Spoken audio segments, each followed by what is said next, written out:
आज का first word है जाड़े का मौसम या जाड़ा भी कहते हैं इसे, या हम शीत ऋतु या सर्दी भी कहते हैं इसे हिंदी में। वैसे इसे इंग्लिश में कहा जाता है विंटर। विंटर मतलब जाड़े का मौसम या सर्दी। और नेक्स्ट है बर्फ। बर्फ जो देख रहे हैं आप, इसे इंग्लिश में कहा जाता है स्नो। स्नो मतलब बर्फ, और बर्फ गिरना को भी इंग्लिश में कहा जाता है स्नो।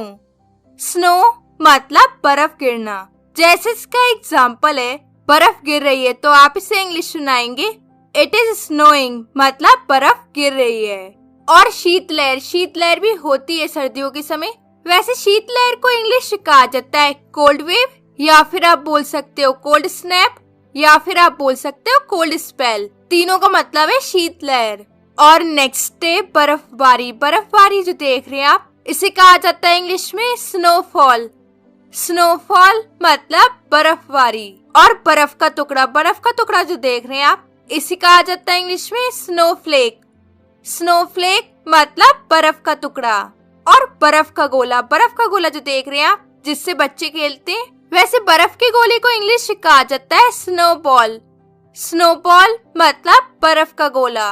और ये बर्फ का पुतला जो देख रहे हैं आप, इसे कहा जाता है इंग्लिश में स्नोमैन। स्नोमैन मतलब बर्फ का पुतला। और बर्फानी तूफान या बर्फ का तूफान भी कहते हैं इसे। वैसे बर्फानी तूफान को इंग्लिश में कहा जाता है स्नोस्टॉर्म। स्नोस्टॉर्म मतलब बर्फानी तूफान। और नेक्स्ट है बर्फ की चादर। बर्फ की चादर से मतलब है बर्फ की मोटी परत जो चारों तरफ होती है। वैसे बर्फ की चादर को इंग्लिश में कहा जाता है स्नो ब्लैंकेट। स्नो ब्लैंकेट मतलब बर्फ की चादर। और ये लटकती हुई नुकीली बर्फ जो देख रहे हैं आप, इसे कहा जाता है इंग्लिश में आइसिकल।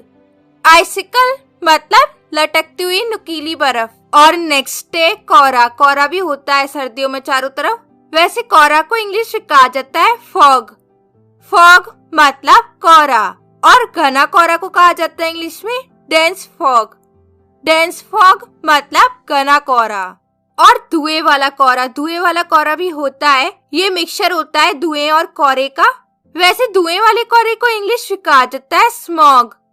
स्मॉग मतलब धुएं वाला कोहरा। और नेक्स्ट है रोए। रोए जो होने लगते हैं स्वेटर वगैरह पे, तो रोए को इंग्लिश में कहा जाता है लिंट। लिंट या फिर आप बोल सकते हो फ्लफ, दोनों ही से बोला जाता है। और रोए को साफ करने वाला जो देख रहे हैं आप, इसे कहा जाता है इंग्लिश में लिंट रिमूवर, या फिर आप बोल सकते हो फ्लफ रिमूवर, और या फिर आप बोल सकते हो लिंट रोलर। तीनों ही नाम से इसे जाना जाता है। तीनों ही नाम बहुत यूज होते हैं। और नेक्स्ट है कांपना। कांपना या ठिठुरना। ठंड की वजह से हमारी बॉडी कांपने या ठिठुरने लगती है। वैसे ठिठुरना या कांपना को इंग्लिश में कहा जाता है शिवर। शिवर मतलब कांपना या ठिठुरना। जैसे इसका एग्जाम्पल है, वो ठंड के मारे कांप रही है या ठिठुर रही है, तो आप इसे इंग्लिश सुनाएंगे she is shivering with cold, मतलब वो ठंड के मारे कांप रही है या ठिठुर रही है। और नेक्स्ट है जमना। जमने लगते हैं हमारे हाथ पैर ज्यादा सर्दी पड़ने की वजह से। वैसे जमना को इंग्लिश में कहा जाता है फ्रीज। फ्रीज मतलब जमना। जैसे इसका एग्जाम्पल है, मेरे हाथ जम रहे हैं, तो आप इसे इंग्लिश सुनाएंगे my hands are freezing. My hands are freezing मतलब मेरे हाथ जम रहे हैं। और नेक्स्ट है सुन्न। सुन्न भी होने लगता है हमारे हाथ पैर सर्दी की वजह से। वैसे सुन्न को इंग्लिश में कहा जाता है नम। नम मतलब सुन्न। और सुन्न हो जाना को इंग्लिश में कहा जाता है गो नम। गो नम मतलब सुन्न हो जाना। जैसे इसका एग्जाम्पल है, मेरी उंगलियां सुन्न हो रही हैं, वैसे से इंग्लिश सुनाएंगे my fingers are going num.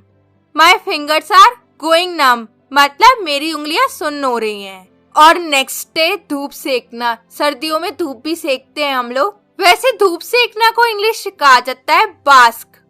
Bask मतलब धूप सेकना। जैसे इसका एग्जाम्पल है, चलो धूप सेकते हैं, तो आप इसे इंग्लिश सुनाएंगे let's bask in the sun. Let's bask in the sun मतलब चलो धूप सेकते हैं। और नेक्स्ट है हाथ तापना। कुछ इस तरीके से सर्दियों में हम हाथ तापते हैं। वैसे हाथ तापना को इंग्लिश में कहा जाता है वार्म हैंड्स। वार्म हैंड्स मतलब हाथ तापना। जैसे इसका एग्जाम्पल है, आओ और अपने हाथ ताप लो, तो आप इसे इंग्लिश सुनाएंगे come and warm your hands. Come and warm your hands मतलब आओ और अपने हाथ ताप लो। और आग भी जलाते हैं हम सर्दियों में, वैसे आग जलाने के लिए इंग्लिश में वर्ड है किंडल। किंडल मतलब आग जलाना। जैसे इसका एग्जाम्पल है आग जला दो, तो आप इसे इंग्लिश सुनाएंगे Kindle the fire. Kindle the fire मतलब आग जला दो। और नेक्स्ट है अंगीठी। अंगीठी भी होती है आपके कमरे में जहाँ पर आग जलाई जाती है, वैसे अंगीठी को इंग्लिश में कहा जाता है फायर प्लेस। फायर प्लेस मतलब अंगीठी। और ये धुआंकश जो देख रहे हैं आप, जिससे धुआं बाहर निकलता है, वैसे से इंग्लिश में कहा जाता है चिमनी। चिमनी मतलब धुआंकश। और नेक्स्ट है रूखी त्वचा। रूखी त्वचा भी होने लगती सर्दियों में हमारे, वैसे रूखी त्वचा को इंग्लिश में कहा जाता है ड्राई स्किन। ड्राई स्किन मतलब रूखी त्वचा। और नेक्स्ट है फटे हुए होठ। फटे हुए होठ हो जाते हैं हमारे सर्दियों में, वैसे फटे हुए होठ को इंग्लिश में कहा जाता है चैप्ड लिप्स। चैप्ड लिप्स मतलब फटे हुए होठ। और त्वचा भी फटने लगती है, वैसे फटी हुई त्वचा को इंग्लिश में कहा जाता है चैप्ड स्किन। चैप्ड स्किन मतलब फटी हुई त्वचा। और नेक्स्ट है दांतों का किटकिटाना। दांत किटकिटाने लगते हैं हमारे जब ठंड पड़ती है, तो वैसे दांत किटकिटाना को इंग्लिश में कहा जाता है चैटर। चैटर मतलब दांत किटकिटाना। जैसे इसका एग्जाम्पल है मेरे दांत किटकिटा रहे थे, तो आप इसे इंग्लिश सुनाएंगे my teeth were chattering. My teeth were chattering मतलब मेरे दांत किटकिटा रहे थे। और नेक्स्ट है रोंगटे खड़े होना। रोंगटे भी खड़े होने लगते हैं ठंड की वजह से, वैसे रोंगटे खड़े होना को इंग्लिश में कहा जाता है गेट गूज़बम्प्स। गेट गूज़बम्प्स मतलब रोंगटे खड़े होना। जैसे इसका एग्जाम्पल है ठंड की वजह से मेरे बेटे के रोंगटे खड़े हो गए, तो आप इसे इंग्लिश सुनाएंगे my son got goosebumps due to cold. My son got goosebumps due to cold मतलब ठंड की वजह से मेरे बेटे के रोंगटे खड़े हो गए। और नेक्स्ट है जुकाम। जुकाम भी हो जाता है सर्दी में, वैसे जुकाम को कहा जाता है इंग्लिश में कोल्ड। कोल्ड मतलब जुकाम। जैसे इसका एग्जाम्पल है मुझे जुकाम है, तो आप इसे इंग्लिश सुनाएंगे आई हैव अ कोल्ड मतलब मुझे जुकाम है। और गले में खराश भी हो जाती है, वैसे गले में खराश को इंग्लिश में कहा जाता है सोर थ्रोट। सोर थ्रोट मतलब गले में खराश। जैसे इसका एग्जाम्पल है उसे गले में खराश है, तो आप इसे इंग्लिश सुनाएंगे he has a sore throat मतलब उसे गले में खराश है। और नेक्स्ट है खांसी। खांसी को कहा जाता है इंग्लिश में कॉफ। कॉफ मतलब खांसी। जैसे इसका एग्जाम्पल है उसे सूखी खांसी है, तो आप इसे इंग्लिश सुनाएंगे ही हैज अ ड्राई कॉफ मतलब उसे सूखी खांसी है। और नेक्स्ट है खांसना। खांसना को भी इंग्लिश में कहा जाता है कॉफ। कॉफ मतलब खांसना। जैसे वो खांस रही थी, तो आप इसे इंग्लिश सुनाएंगे शी वॉज कॉफिंग।